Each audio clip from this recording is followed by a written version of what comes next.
పోచారం డ్యామ్కు కూడా గండి పడ్డది. ఇప్పటికే చాలా డేంజర్లో ఉన్నాయి 14 గ్రామాలు పోచారం ఆ డ్యామ్కు గండి పడ్డది.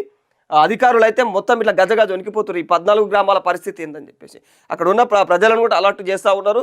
వీలైతే వేరే చోటికి కొంచెం కొన్ని రోజులు వేరే చోటికి వెళ్ళే ప్రయత్నం కూడా చేయండి అని కూడా చెప్తా ఉన్నారు. కాబట్టి ఇక్కడ డేంజరే, నా 14 గ్రామాల పరిస్థితి చాలా డేంజర్ ఉంది.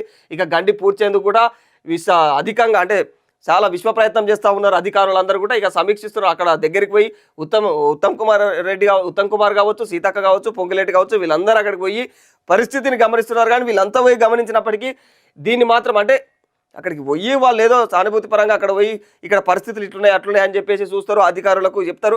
అధికారులు వెంటనే దాని మీద అయితే కసరత్తులు చేస్తున్నారు. వాళ్ళు భయపడుతున్నాడు ఆ గండిని పూడ్చడానికి.